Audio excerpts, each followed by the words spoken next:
Lanjutkan diskusi kita. Jadi Pak Rajasa, menurut Anda Sutrimo sendiri tahu banyak atau tidak tahu sama sekali terkait kasus yang menjerat ex-Jampitsus? Enggak, saya kurang dengar tadi apa maksudnya. Jadi Sutrimo itu tahu banyak tidak hal-hal yang membuat ada spekulasi bahwa ada dugaan Sutrimo ini dibunuh terkait dengan kasus ex-Jampitsus? Sebetulnya gini, kalau kita lihat sebenarnya Sutrimo itu bukan Karungga, bukan. Dia adalah ART gitu ya.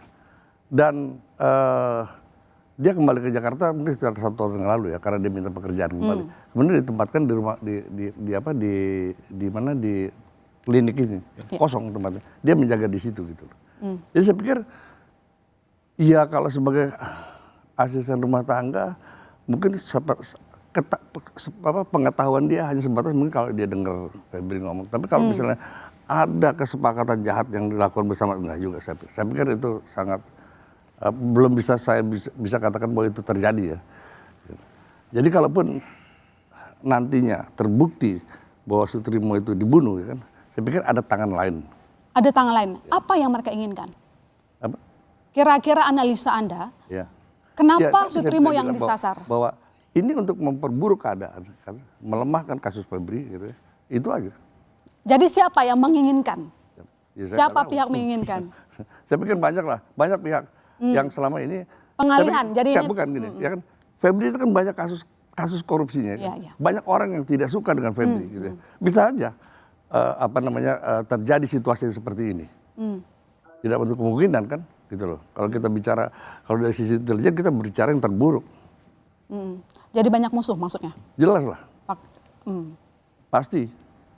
Jadi kita tidak bisa mendebak siapa. Makanya dari itu saya pikir jangan kita fokus kepada masalah Sutrimo aja lah. Gitu. Benar. Mudah-mudahan Kompas bisa mengangkat persoalan pokok dari kasus Febri itu sendiri. Ya tentu saja, ini hanya pembuka saja Pak. Oh, gitu. Saya coba Ya, ke makasih. Pak Thomas gitu. Pak Thomas, Ya. Menurut Anda sendiri, dugaan Anda, kenapa ini kan liar, jadi bola liar bahwa Sutrimo ini meninggal tidak dalam wajar, tapi diduga dibunuh. Analisa Anda, apakah benar demikian? Kita tidak bisa bicara sepotong langsung ke Sutrimo ya. Saya melihat bahwa masyarakat kita itu sudah tidak percaya kepada penegakan hukum ya. Dalam arti tajam ke bawah, tumpul ke atas. Kita lihat masyarakat begitu marah bahwa koruptor yang mereka melakukan kejahatan sekian triliun ya, dibandingkan pencuri ayam, itu jauh sekali kesenjangan ketidakadilannya ya. Dan sekarang muncul juga masyarakat disuguhi tontonan ya, adanya orang ya, aparat yang seharusnya dia menegakkan hukum tapi malah melakukan korupsi. Nah, akar munculnya Sutrimo itu harus dari situ ya. Yang pertama adalah polisi ya yang ditangkap oleh kejaksaan karena kasus pengelolaan MBG ya. Ini kesan masyarakat. Ini dibalas lagi oleh polisi ya. Ini kesan masyarakat ya. Polisi membalas, menangkap waktu itu Jampitsus namanya FA lah ya. Ini ya. Nah, ini dari pembicaraan publik yang liar, bukan hanya korupsi satu hal, tapi ini korupsi yang sangat besar. Ya. Batubara, Asabri, ya, lalu Krakatau Steel. Ya. Nah, ini kalau kita melihat definisi korupsi, ini suatu kejahatan ya, yang terorganisasi bahkan extraordinary. Ya, luar biasa. Dan korupsi itu pasti melibatkan ya unsur-unsur kekuasaan yang pengambil kebijakan itu ada terlibat di dalamnya ya. Dan yang menarik lagi, di tengah kasus itu terjadi, Kejaksaan Agung kantornya dijaga TNI. Setelah itu menurut saya ya, TNI itu mengadakan show off di Polda. Nah, ini ada apa ya? Menurut saya ini seakan-akan ya cara-cara orde baru muncul lagi. Entah siapa yang membawa. Maksudnya gimana Pak? Maksudnya gimana? cara-cara Orde Baru bahwa penegakan hukum ya seperti Marsina dan sebagainya, Munir ya, Munir udah masalah sekarang juga, itu TNI ikut campur untuk melindungi siapa ya. Nah ini hipotesa ya. Nah kemudian muncul kasuslah Sutrimo? bukan Jampitsus ya. Nah setelah itu muncul karena ini sudah liar ya, pengacara dari keluarga juga mempertanyakan adanya kasus Sutrimo karena dia ketika sedang ada di kampung dipanggil oleh mantan Jampitsus ke Jakarta ya. Dan pembicaraannya kira-kira saya hanya bisa bicara dengan kamu ya yang ini. Nah, ini kan menimbulkan pertanyaan. Jadi apakah menurut Anda Sutrimo ini merupakan bagian fragmen mega korupsi di kasus Jampitsus? Bagian atau fragmen, tapi sebagai pembantu rumah tangga apapun ya, apalagi rumah itu rumah pejabat, dia pasti tahu dampaknya ya. Sehingga kemungkinan takut kalau suatu saat pengadilan memanggil Sutrimo untuk menjadi saksi. Oke, meskipun sebenarnya kan pihak keluarga juga mengakui Ya. Beliau ini punya penyakit diabetes. Ya, tapi begini ya, di dalam kematian yang mencurigakan ada satu entah ini penyakit atau terkait dengan tubuh manusia yang disebut aritmia. Ya. Aritmia itu akibat seseorang Tertekan? memperoleh tekanan psikis ya yang berat yang ini. Nah, pertanyaan saya pribadi ya, apakah ini perlu dibuktikan ya? Apakah Sutrimo ketika bertemu dengan bosnya ya, dia juga diintimidasi ya? Awas lo ya. Nah, kalau enggak bla bla bla. Ya. Nah, ini juga bisa menimbulkan kematian karena dengan tekanan psikologis yang berat itu detak jantung, ritme jantung itu kan ada aliran listriknya jantung itu. Oke.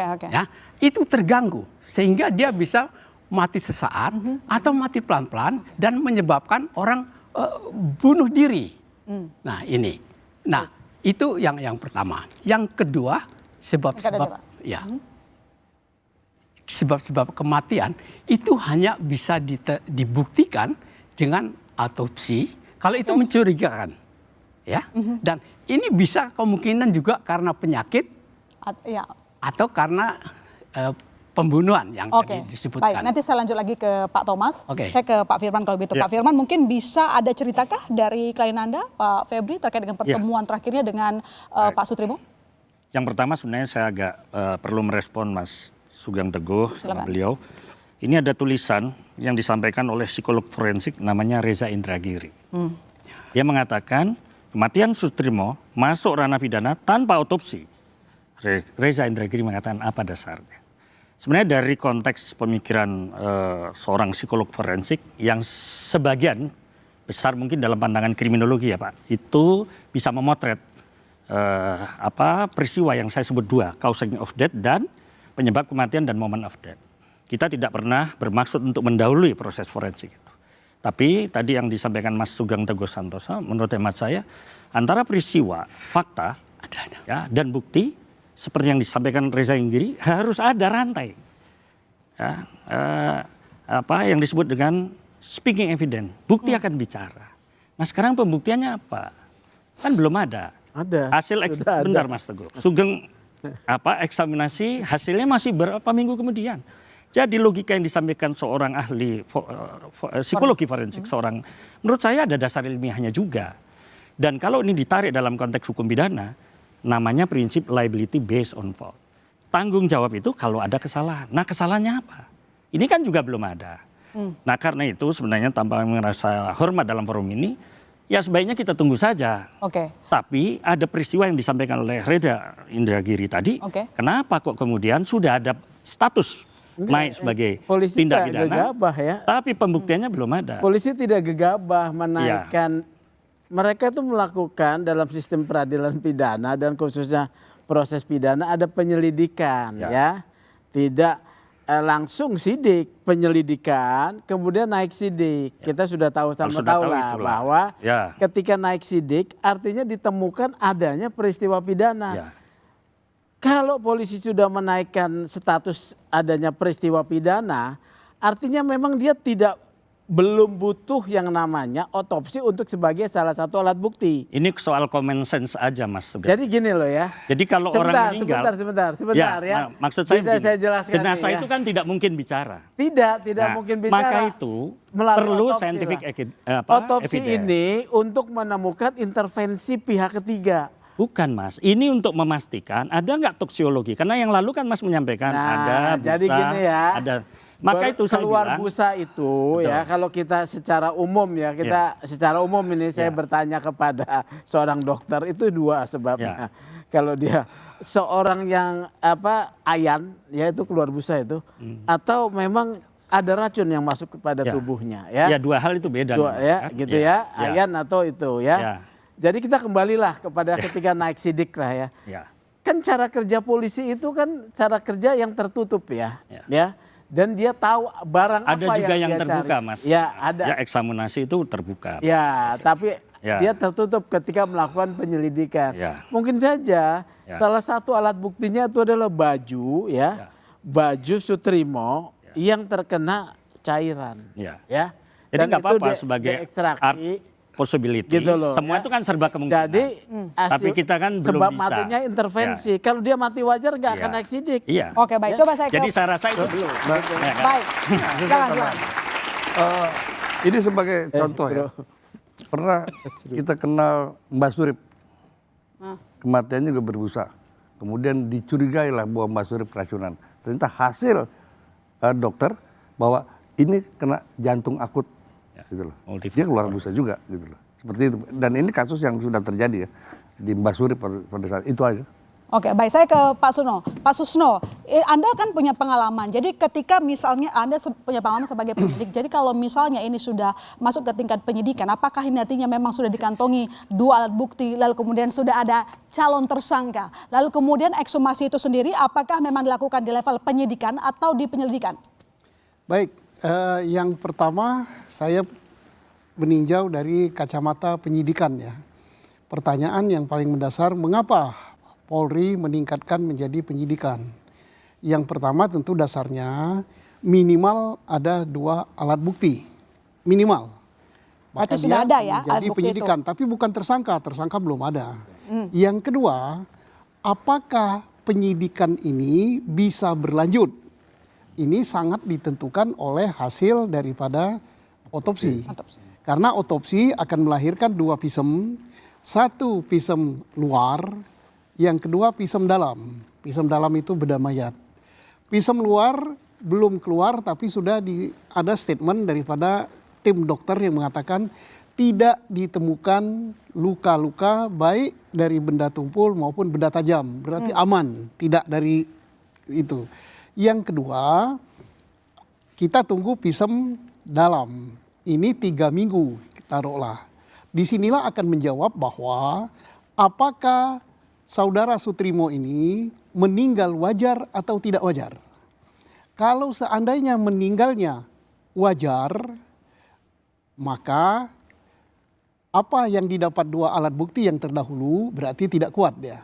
Tidak akan lanjut kepada penyidikan lebih lanjut. Nah, apa tindak lanjut Polri? Ya dihentikan. Sekarang kalau seandainya hasilnya bahwa dia meninggal tidak wajar. Ketidakwajaran ini harus dicari penyebabnya. Oh, ditemukan ada zat yang masuk ke dalam tubuhnya yang mengakibatkan kematian, entah mengganggu paru-paru atau jantung atau lambung atau apa, itu ranahnya dokter forensik. Seandainya misalnya itu dari zat itu masuknya baru dicari masuk ke dalam tubuh yang bersangkutan karena apa? Karena dia nyuntik sendiri misalnya kan, atau dia telan sendiri, atau ada pihak ketiga yang masukkan, yang katakan Pak Sugeng tadi. Kalau pihak ketiga memasukkan, maka inilah tugas polisi untuk mencari siapa yang memasukkan itu. Nah, setelah ketemu siapa yang memasukkan, maka teka-teki yang beredar di publik yang menyatakan bahwa terkait dengan ini itu akan terjawab dengan apa motifnya, apa modusnya dia melakukan itu. Ini tanpa kita mengatakan bahwa ini terkait dengan perkara FA dan semua itu belum tentu, masih jauh ini. Nah, sebagaimana Pak Raja saya katakan ya bodoh sekali kalau FA yang melakukan. Nah, jadi artinya apa yang beredar di publik akan terjawab semua. Jadi asumsi-asumsi yang dikatakan Pak Sugeng, kemudian Pak Firman itu kan benar semua. Kita tunggu hasil ini dan bisa satu lagi kemungkinan daripada hasil otopsi nanti adalah dia meninggal bukan karena benda atau zat yang masuk, tetapi karena sebab sesuatu penyakit. Oke, baik. Tapi Bisa Pak, kalau hasilnya. soal ekshumasi sendiri apakah memang dilakukan harus di tingkat penyidikan atau bisa di level bawahnya? Ya, Gitu. karena Oh. ekshumasi itu adalah merupakan salah satu upaya paksa. Nah, upaya paksa itu dilakukan pada tingkat penyidikan. Nah, termasuk juga yang perlu tadi dihebohkan masalah HP dan sebagainya. Kita tidak tahu apakah HP ini sudah di tangan Polri, sudah disita karena ini sudah tingkat penyidikan, apakah itu sudah dibuka dan hasilnya menambah alat bukti yang dikatakan Pak Sugeng tadi, termasuk CCTV. CCTV juga kan tidak pernah diberitakan, kita tidak tahu. Saya yakin alat bukti yang dihimpun oleh penyidik bukan saja hanya saksi yang katanya sudah 24 ya. Ini CCTV, mungkin HP, siapa tahu bajunya pun sudah disita, DNA-nya pun sudah dicek. Jadi Pak, artinya memang harus dinaikkan dulu kalau soal ekshumasi tadi, memang harus dinaikkan dulu levelnya ke penyidikan sehingga baru bisa lakukan ekshumasi. Ya bukan hanya ekshumasi saja yang harus dinaikkan ke penyidikan, semua upaya paksa. Karena semua upaya paksa termasuk penggeledahan, penyitaan itu harus ditingkatkan menjadi tingkat penyidikan karena ada berita acaranya. Berita acaranya itu harus pro justisia. Ini Pak Sugeng ngapal persis ini karena dia pengacara. Ya, pasti sudah ditingkatkan penyidikan. Apakah mengkhawatirkan seandainya tidak ketemu tersangkanya atau tidak ada tersangkanya? Ya kalau tidak ada tersangkanya, karena dari hasil ekshumasi tadi berbeda dengan apa yang disampaikan sini, tinggal Polri menimbang alat bukti yang lain. Kuat yang mana? Nah ini kan endingnya kan bisa dihentikan penyidikan. Penyidikan bisa dihentikan dan bisa juga dibuka lagi. Seandainya setelah dihentikan, oh berbeda, ketemu lagi alat bukti lain yang berupa forensik yang kuat sekali, kan tinggal meningkatkan jadi penyidikan. Oke, baik, saya coba ke Mas Nova. Mas Nova, dengan dilakukannya ekshumasi kemudian pemeriksaan para saksi-saksi, bagaimana sejauh ini respon dari publik, respon dari netizen? Yang pertama responnya tentu saja menunggu apa yang akan diumumkan oleh Polri setelah ekshumasi ini. Karena sedari awal publik sudah menghubungkan kasus ini, meninggalnya Pak Soetrimo, dengan kasus Febri. Orang melihat ini dalam gambaran yang lebih besar, bukan sebuah isu yang terpisah sama sekali kayak gitu. Terlebih lagi kemudian diketahui bahwa Pak Soetrimo memang bukan Karungga, tetapi orang yang setidaknya diduga tahu seluk-beluk rumah-rumah Febri, seluk-beluk kamar-kamar rahasia. Setelah itu kemudian dia meninggal dalam pusaran kasus Pak Febri, tetapi kemudian juga kita melihat kalau tadi disampaikan jangan-jangan ini Pak Febri akan sangat bodoh sekali jika melakukan itu. Publik juga bertanya-tanya, memang bisa jadi ini tidak terkait dengan Pak Febri, tapi dengan klien Pak Febri. Bagaimana jika itu dilakukan oleh klien Pak Febri? Misalkan begitu. Saya kira sehingga pertanyaan bagaimana respon, menunggu betul apa yang akan disampaikan oleh Polri. Tetapi yang perlu dikejar adalah jangan sampai ini berhenti hanya pada Pak Soetrimo. Karena kekhawatirannya adalah ini jangan sampai jadinya jeruk makan jeruk. Tidak mungkin nanti Polri kemudian ada kecurigaan seperti itu. Polri kemudian membuat kejaksaan namanya menjadi buruk dan sebagainya. Publik menangkap gelagat itu. Jangan sampai jadi ke sana. Jadi artinya publik juga mungkin ya menangkap adanya pertarungan antar elit. Apakah itu tersampaikan dari riset yang Anda dapatkan? Tentu saja pertarungan antara elit-elit itu tampak sekali dalam perbincangan publik. Tetapi juga ketika ada dua pucuk pimpinan penegak hukum yang kemudian sudah bersalaman, orang juga kemudian curiga, jangan-jangan emang Soetrimo ini meninggalnya Sutrimo ini adalah salah satu langkah saja untuk membuat keduanya tetap damai, untuk membuat kasus-kasus yang ditangani oleh Pak Febri mungkin ada hal lain gitu, ada hal yang mencurigakan itu juga tidak terbuka. Seperti itu. Jadi elitnya tidak berhenti hanya pada di dua APH ya, tetapi juga di kelompok lain.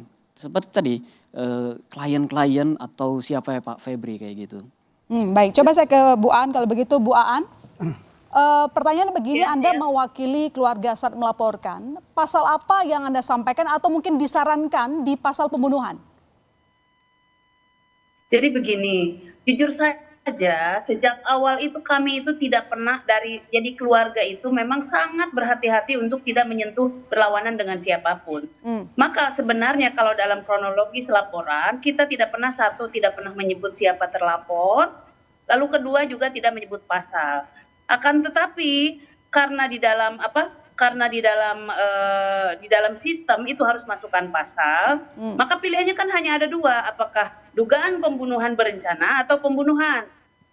Kita mencari yang paling aman, biar polisi yang akan melakukan penyidikan. Apakah ini nanti kemana arahnya? Tapi karena prinsipnya dari pihak keluarga hanya ingin kepastian, apakah kematiannya wajar atau tidak. Jadi Anda sendiri Jadi tidak pasal yakin yang bahwa ini merupakan saat itu kasus pembunuhan, Bu Aan? pembunuhan. Anda yakin? Karena inilah dugaan begini, saya tidak dalam kapasitas karena kepentingan saya adalah membela klien kami, yaitu para keluarga almarhum Sutrimo. Saya tidak akan masuk ke dalam ranah perdebatan yang asumsinya mungkin para ahli yang ada di depan. Namun prinsipnya saya akan meluruskan satu hal. Kira-kira kita semua ini orang berakal. Kira-kira apa pentingnya Sutrimo itu disuruh menjaga klinik yang sudah tidak jalan kira-kira? Selama Karena ini apa? Pak Karena Sutrimo, saya punya satu fakta yang tidak bisa ditolak oleh siapapun. Oke, baik. Bu Aan, saya konfirmasi sedikit kalau begitu. Pak Sutrimo bekerja dengan Pak Febri. Tapi kemudian selama ini sebenarnya penugasan Pak Sutrimo itu di mana? Apakah baru kali ini di klinik itu? Atau selama ini memang di klinik tersebut atau di rumah yang lain misalnya? Tidak. Jadi gini, kalau dari zaman dulu Pak Sutrimo itu betul dia bukan kita tidak tahu karungga lah kalau keluarga. Setahunya keluarga Pak Sutrimo itu adalah orang memang yang suka disuruh-suruh Pak Febri. Kadangkala dia mengerjakan proyek batubara di Jambi. Tapi tapi kalau tidak maka dia itu ya di rumah. Seperti itu. Terakhir sebelum kematian saya bisa meyakinkan dengan alat bukti yang sudah disampaikan juga oleh saksi pada penyidik, tanggal 19 sampai tanggal 23 Pak Sutrimo itu tugasnya adalah menjaga rumah utama, yaitu rumah yang ada di Jalan Radio 1 nomor 15. Kenapa? Karena di dalam percakapan antara 19 sampai 23 itu clear. Dia memberikan foto dan bercerita ia lagi ngamanin rumah yang lagi viral. Rumahnya yaitu. Jadi tidak benar. Saya tidak tahu kecuali dibuktikan misalnya ada barangnya Sutrimo sepertinya penyidik bisa melihat lah. Tapi faktanya yang kami miliki bahwa dari 19 sampai 23 Sutrimo itu adalah menjaga rumah utama. Rumah yang dia duduknya persis adalah di bangunan yang seberangnya rumah Pak FA, yaitu di Jalan Radio 1 nomor 15. Karena pada percakapan dengan adiknya itu dinyatakan dengan tegas dan dia menjaga itu setiap hari dari tanggal 19 yang WA-nya masih ada ya sampai dengan 23. Pada saat kematian bahkan pagi jam 4 sebelum kematian itu ya di situ.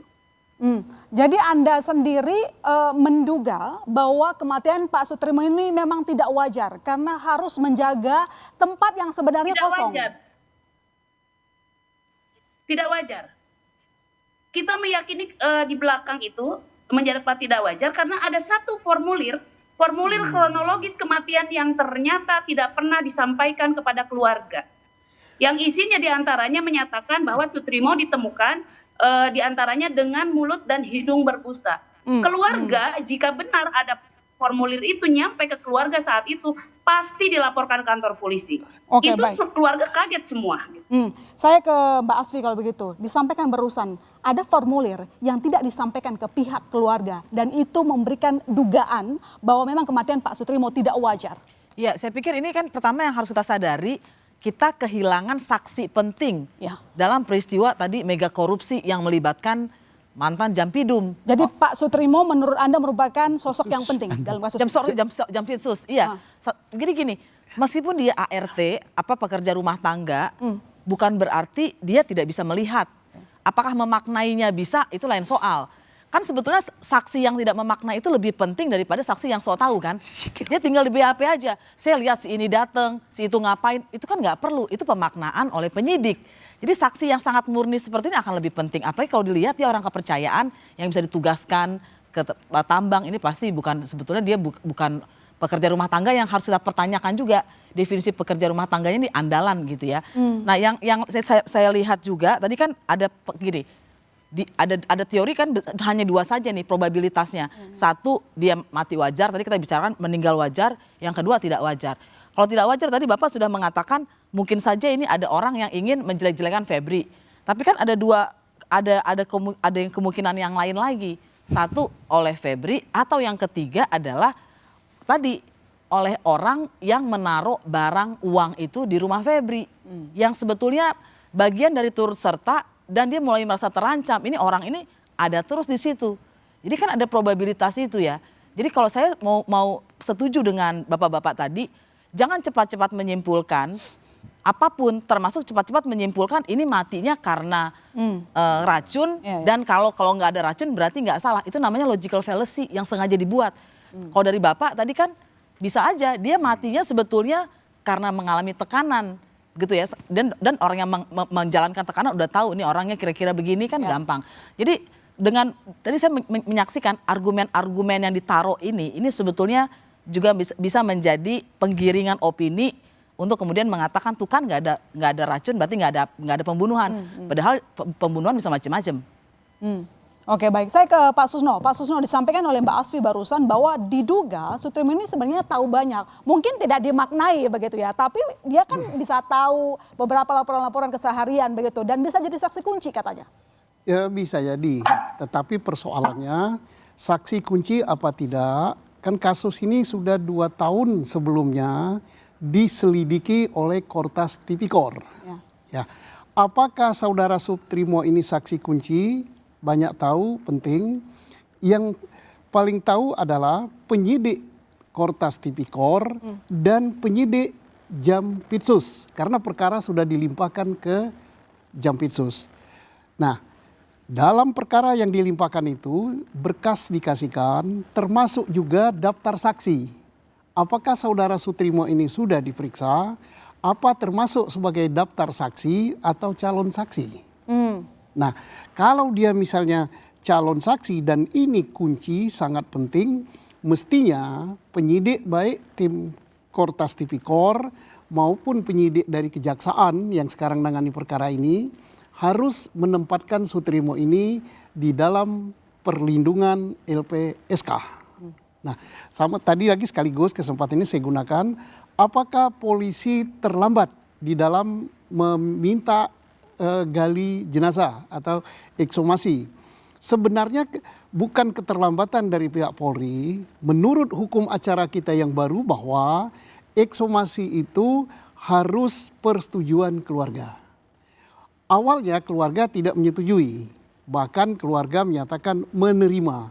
Tapi alhamdulillah terakhir keluarga lapor dan menyetujui ekshumasi ini. Walaupun sebenarnya kalau keluarga tetap ngotot tidak menyetujui, ada satu langkah yang bisa ditempuh oleh penyidik Polri, yaitu meminta penetapan pengadilan. Tapi belum sampai Polri minta penetapan pengadilan, keluarga sudah menyetujui. Persoalannya apakah masih bisa diketemukan apa tidak zat yang dicari dan sebagainya. Ini ranahnya daripada kedokteran kehakiman. Tapi apakah memang tanpa Sutrimo pun sebenarnya kasus dari Pak Febri ini bisa diselesaikan, bisa terungkap? Nanti dijawab, saya kembali saudara tetap di Bola Liar.